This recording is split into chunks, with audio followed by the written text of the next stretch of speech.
आपका 11वां प्रश्न है, उत्तल लेंस की क्षमता होती है ए ऋणात्मक, बी धनात्मक, सी ए और बी दोनों, डी इनमें से कोई नहीं।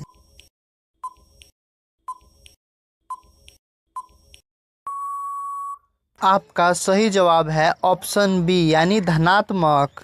आपका 12वां प्रश्न है, अवतल लेंस की क्षमता होती है ए ऋणात्मक, बी धनात्मक, सी ए और बी दोनों, डी इनमें से कोई नहीं।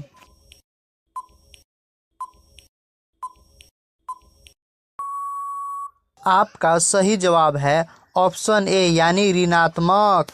आपका 13वां प्रश्न है, उत्तल लेंस को कहते हैं ए अभिसारी लेंस, बी द्वि उत्तल लेंस, सी अपसारी लेंस, डी इनमें से कोई नहीं।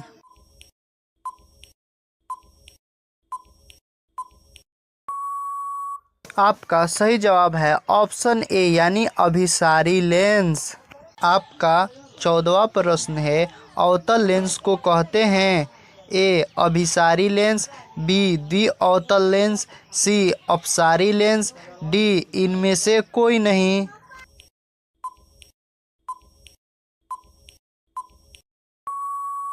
आपका सही जवाब है ऑप्शन सी यानी अपसारी लेंस। आपका 15वां प्रश्न है, निम्न में से कौन सा पदार्थ लेंस बनाने के लिए प्रयुक्त नहीं किया जा सकता है। ऑप्शन है ए जल, बी कांच, सी प्लास्टिक, डी मिट्टी।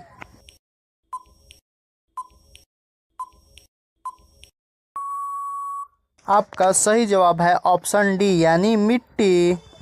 आपका 16वां प्रश्न है, किस दर्पण से हमेशा वस्तु से छोटा प्रतिबिंब प्राप्त होता है।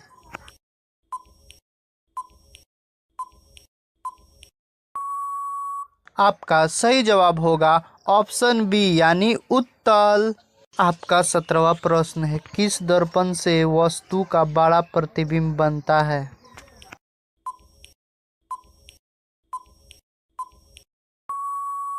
आपका सही जवाब है ऑप्शन बी यानी अवतल। आपका 18वां प्रश्न है, प्रकाश के परावर्तन के कितने नियम हैं। ए 1, बी 2, सी 3, डी 4।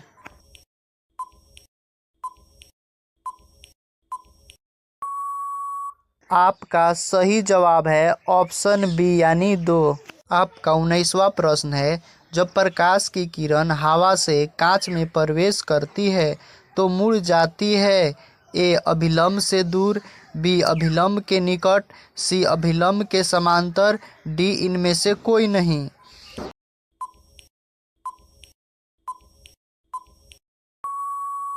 आपका सही जवाब होगा ऑप्शन बी यानी अभिलंब के निकट। आपका 20वां प्रश्न है, फोटोग्राफी कैमरा का अभिदृश्य होता है। ए उत्तल लेंस, बी अवतल लेंस, सी उत्तल दर्पण, डी अवतल दर्पण।